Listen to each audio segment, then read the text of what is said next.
More on population inversion and laser action. Students, हमने पिछले lecture में जाना कि पॉपुलेशन इन्वर्जन करवाने के लिए हम दो लेवल्स के दरमियान डायरेक्टली पॉपुलेशन को इन्वर्ट नहीं कर सकते, बल्कि कम से कम एक तीसरा लेवल भी हमें सेलेक्ट करना पड़ता है। तो इस तरह से तीन लेवल यूज़ करते हुए हम जो है वो यानी कि एनर्जीज़ के तीन लेवल, एटम्स में एनर्जीज़ के तीन लेवल जो है वो यूज़ करते हुए हम पॉपुलेशन इन्वर्जन करवाते हैं। तो इस तरह से हम कहते हैं कि ये हमारे पास थ्री लेवल लेज़र है। उस प्रोसेस में जो हमें लेज़र मिलती है उसको हम थ्री लेवल लेज़र कहते हैं। स्टूडेंट्स, सिर्फ तीसरा लेवल ही नहीं, बल्कि हम जो है वो हम चौथा लेवल भी सिलेक्ट करते हैं कभी कभी। तो हमें फिर फोर लेवल लेज़र भी हमें मिलती है। फोर लेवल इस्तेमाल करते हुए भी हम लेज़र प्रोड्यूस करते हैं। यहाँ पे हम लेज़र पॉपुलेशन इन्वर्जन का और लेज़र एक्शन का कॉन्सेप्ट समझने के लिए सिर्फ थ्री लेवल लेज़र की ही हम बात करेंगे। तो इस मकसद के लिए मैं आपको एक डायग्राम रिप्रेजेंट करूँगा। तो इस डायग्राम में स्टूडेंट्स हमने तीन एनर्जी के लेवल्स लिए हुए हैं। एक E1 है जो कि है ग्राउंड स्टेट, दूसरा E2 है जो कि है पहली एक्साइटेड स्टेट, और तीसरा लेवल E3 है, ये भी एक्साइटेड स्टेट है, सेकंड एक्साइटेड स्टेट।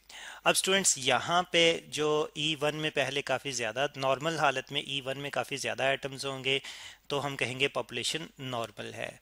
और हम चाहते हैं कि E2 में तादाद जो है वो ज़्यादा हो जाए E1 की निस्बत, यानी कि हम पॉपुलेशन इन्वर्ट करवाना चाहते हैं E2 और E1 के दरमियान। तो इसके लिए हम डायरेक्टली एटम्स को E1 से E2 में नहीं भेजेंगे, बल्कि पहले एटम्स को E1 से E3 में भेजेंगे। और कैसे भेजेंगे?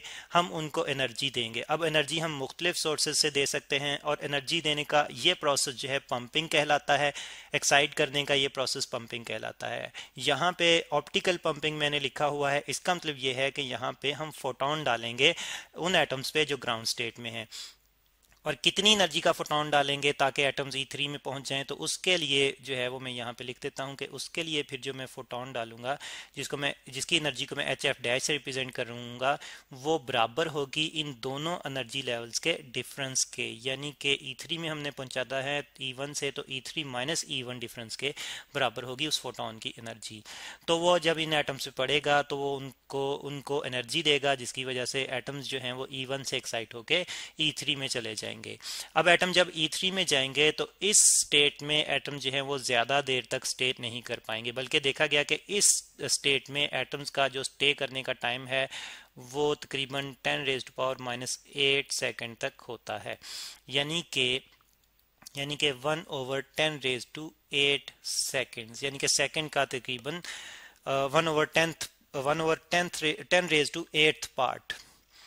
तो अब इसके बाद एटम यहाँ से जो है वो फ़ौरन से डी एक्साइट होंगे, स्पॉन्टेनियस प्रोसेस को फॉलो करते हुए, स्पॉन्टेनियस एमिशन को फॉलो करते हुए, और कुछ एनर्जी इमिट करेंगे और आ जाएंगे E2 स्टेट में। अब E3 से जो एटम एक्साइट होके जो उन्होंने एनर्जी मिट की है, जिसको मैं यहाँ पे रिप्रेजेंट नहीं कर रहा, फोटोन की फॉर्म में एनर्जी मिट करेंगे, तो फिर E3 से E2 के दरमियान जो है वो लेज़र एक्शन क्यों नहीं हो रहा? जो हमें एनर्जी मिल रही है वो लेज़र की फॉर्म में क्यों नहीं मिल रही?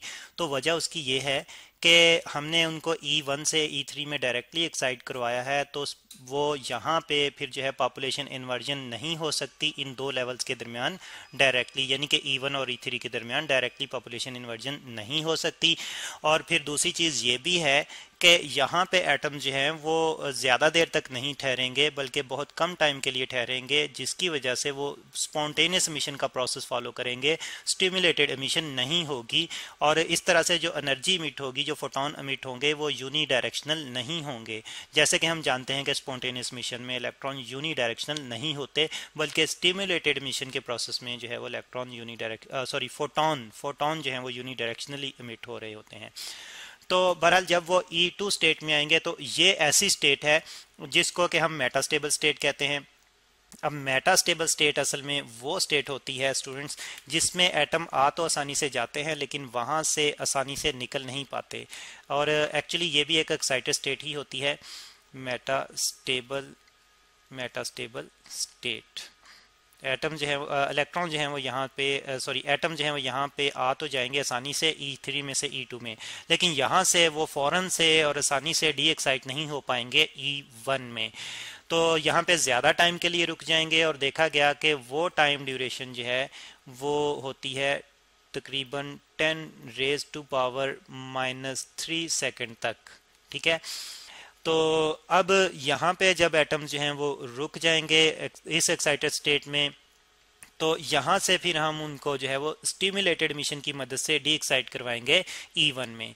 तो इस मकसद के लिए हम एक फोटोन डालेंगे जिसको मैंने यहाँ पे इनपुट से ज़ाहिर किया हुआ है, जिसकी एनर्जी जो है वो तकरीबन इतनी होगी जितना इन दोनों एनर्जी लेवल्स का डिफरेंस है। उस फोटोन की एनर्जी HF जो है वो होगी E2 माइनस E1 के इस डिफरेंस के बराबर होगी।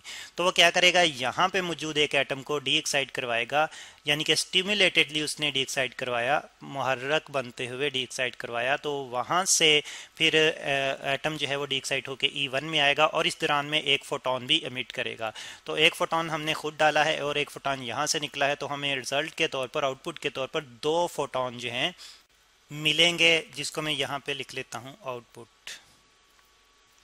और यहाँ पे लाजमी नहीं कि हम जो है वो इनपुट फोटोन इस्तेमाल करें और तब एटम जो है वो स्टिमुलेटेडली डी एक्साइट हो, बल्कि ये भी हो सकता है कि एक एटम इनमें से खुद ही डी एक्साइट हो स्पॉन्टेनियसली और फिर उसका निकला हुआ फोटोन जो है अगले एटम से इंटरेक्ट करे और फिर उनको जो है स्टिमुलेटेड एमिशन जो है वो उनमें करवाए, उनको डी एक्साइट करवाए स्टिमुलेटेड प्रोसेस फॉलो करते हुए, और वहाँ से फिर एक फोटोन और निकले तो हमें जो है वो आउटपुट मिले। तो इस तरह से फोटोन्स जो हैं यहाँ से निकलते जाएंगे और अगले एटम्स को डी एक्साइट करवाते जाएंगे और स्टिमुलेटेड एमिशन जो है वो होती जाएगी और काफ़ी ज़्यादा फोटोन जो हैं एमिट होते जाएंगे।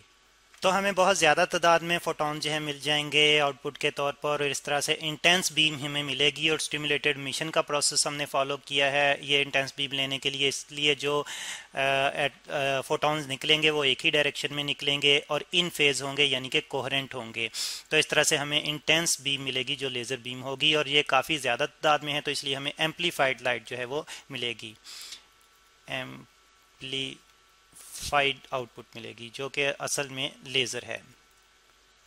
अब हम चाहते हैं कि ये प्रोसेस कंटिन्यू रहे, हमें कंटिन्यूसली लाइट, लेज़र लाइट मिलती रहे।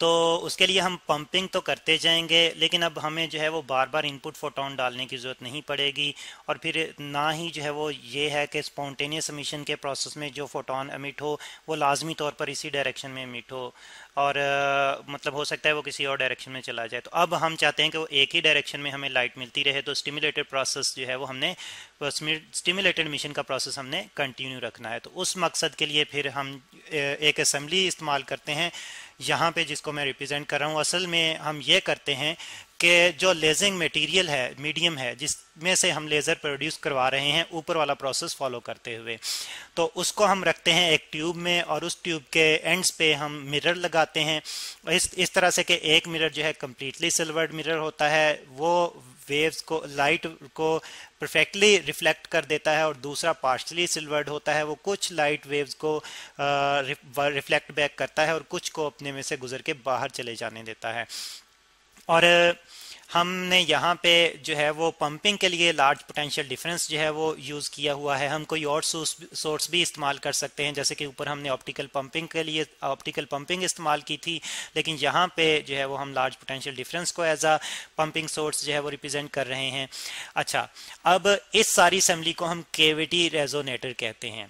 तो इसमें फिर ये होता है कि कुछ फोटोन जो स्टिमुलेटेड एमिशन के तौर पर इमिट हुए हैं वो क्या करेंगे, वो एक मिरर से टकराएंगे और रिफ्लेक्ट बैक होंगे। सपोज कि वो इस मिरर से टकराए और रिफ्लेक्ट बैक हुए, तो बाकी एटम्स जो उस दौरान में एक्साइट हो चुके हैं पंपिंग के नतीजे में, उनको वो डी एक्साइट करेंगे और वहाँ से मजीद फोटोन्स जो हैं वो स्टिमुलेटेड एमिशन के प्रोसेस में एमिट करवाएंगे, और फिर सारे के सारे फोटोन इस पार्शली सिल्वर, इस कम्प्लीटली सिल्वर मिरर से रिफ्लेक्ट बैक होंगे, और यहाँ से रिफ्लेक्ट बैक होते हुए अगर कुछ एटम मजीद जो है वो एक्साइटेड स्टेट में है, मेटास्टेबल स्टेट में, तो उनको भी स्टिमुलेट करवाएंगे, डी एक्साइट करवाएंगे, और मजीद फोटोन जो हैं वो एमिट होते जाएंगे। तो इस तरह से photon, number of photon multiply होते जाएंगे इस रिफ्लेक्शन के नतीजे में जो यहाँ पे फोटोन्स कर रहे हैं इन मिरर्स के दरमियान।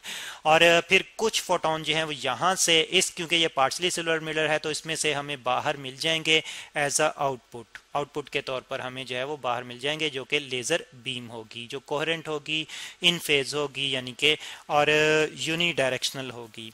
तो इस तरह से स्टूडेंट्स हम 3 लेवल इस्तेमाल करते हुए लेज़र प्रोड्यूस करते हैं।